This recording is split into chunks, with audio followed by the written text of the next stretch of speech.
আসসালামু আলাইকুম। আপনি কি আপনার এনআইডি কার্ডের ভোটার এলাকা পরিবর্তন করতে চাচ্ছেন?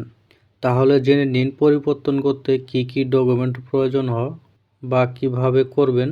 শুরু থেকে শেষ পর্যন্ত দেখিয়ে দিব। চলুন শুরু করা যাক। ভিডিওটি টানা হেঁচড়া না করে শুরু থেকে শেষ পর্যন্ত দেখুন। ১ নাম্বার, ফর্ম 13 ডাউনলোড করার জন্য প্রথমে আপনাকে যে কোনো একটি ব্রাউজার ওপেন করে নিতে হবে। আমি গুগল ক্রোম ব্রাউজারটি ওপেন করলাম। দেন সার্চ বারে লিখতে হবে এনআইডি ফর্ম 13।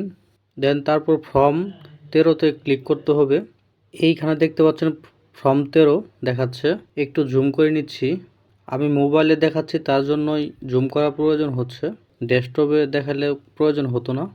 এখানে 2টি পেজ আছে, আপনি ডাউনলোড করে প্রিন্ট আউট করে নেবেন।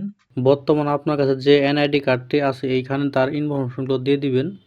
এইখানে দেখতে পাচ্ছেন যে এলাকায় স্থানান্তর করতে চান সেই ইনফরমেশনগুলো এখানে দিয়ে দিতে হবে। 2 নাম্বার, আপনি যে ফর্ম 13 ডাউনলোড করেছেন সেটা পূরণ করে এখানে দেখতে পাচ্ছেন আপনার আবেদনটি শনাক্ত করবে আপনার ইউনিয়ন বা পৌরসভার কমিশনার বা মেম্বার যাই হোক না কেন অথবা চেয়ারম্যান, তার নাম দিবে, তার পরিচয়পত্র নম্বর দিবে, ঠিকানা দিবে, স্বাক্ষর নিয়ে নেবেন।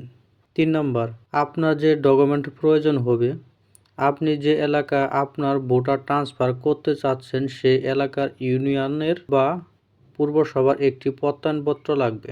4 নাম্বার, আপনি যে এলাকার ভোটার হতে চাচ্ছেন সেই ইউনিয়ন বা পৌরসভার চেয়ারম্যানের নাগরিকত্ব সনদপত্র লাগবে। 5 নাম্বার, আপনি যে এলাকার ভোটার হতে চাচ্ছেন আপনার নামে অথবা আপনার পিতার নামে একটি বিদ্যুৎ বিলের কপি লাগবে।